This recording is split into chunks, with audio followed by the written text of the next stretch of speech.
আসসালামু আলাইকুম। বাংলাদেশ কি তাহলে পাকিস্তানের শক্তিশালী JF-17 থান্ডার যুদ্ধবিমান কিনছে? সম্প্রতি বাংলাদেশের শীর্ষ পর্যায়ের সামরিক প্রতিনিধি দলের পাকিস্তান সফর, পাকিস্তানের সেনাপ্রধান এবং বিমান বাহিনী প্রধানের সাথে সাক্ষাতের পর এমন গুঞ্জন উঠেছে। বাংলাদেশ আর্মড ফোর্স ডিভিশন বা সশস্ত্র বাহিনী বিভাগের principal staff officer lieutenant general SM Kamrul Hasan পাকিস্তানের বিমান বাহিনী প্রধান air chief marshal Zahir Ahmed বাবরের সাথে একান্ত বৈঠক করেন। সেই বৈঠকে lieutenant general SM Kamrul Hasan পাকিস্তানের তৈরি অত্যাধুনিক সামরিক সরঞ্জামের উপর বিশেষ আগ্রহ দেখিয়েছেন। তবে সবথেকে বেশি আগ্রহ দেখিয়েছেন পাকিস্তানের সবথেকে শক্তিশালী এবং অত্যাধুনিক JF-17 থান্ডার যুদ্ধ বিমানের প্রতি।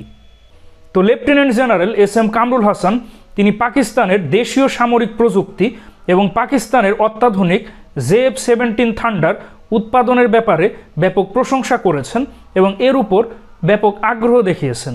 তো সম্প্রতি এমনটি জানিয়েছে পাকিস্তানের অন্যতম বিখ্যাত গণমাধ্যম দ্য এক্সপ্রেস ট্রিবিউন। আর পাকিস্তানের ইন্টার সার্ভিস পাবলিক রিলেশনস বা ISPR এর পক্ষ থেকে বলা হয়, উক্ত আলোচনায় দুই দেশের মধ্যে সামরিক সম্পর্ক আরও শক্তিশালী করা এবং দ্বিপাক্ষিক পারস্পরিক সহযোগিতা বৃদ্ধির ব্যাপারেও জোরদার করা হয়।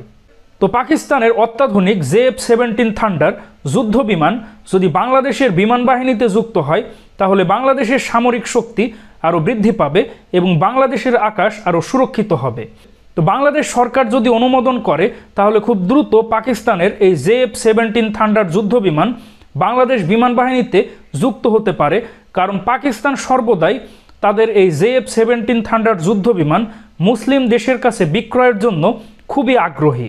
তো বাংলাদেশ যদি অতি আগ্রহ দেখায় তারা খুব দ্রুত সেটা বাংলাদেশকে সাপ্লাই দিবে এবং বাংলাদেশ যদি চায় পাকিস্তান এই যুদ্ধ বিমানের প্রযুক্তি দিয়েও বাংলাদেশকে সহযোগিতা করতে পারে, যেটা বাংলাদেশের সামরিক ইন্ডাস্ট্রি সমৃদ্ধ করতেও কাজে দিবে।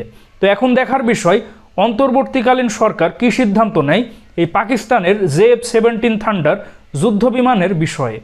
তো পাকিস্তানের এই JF-17 থান্ডার যুদ্ধ বিমান বাংলাদেশের কেনা উচিত কিনা এই বিষয়ে আপনাদের কী অভিমত অবশ্যই কমেন্টে জানান।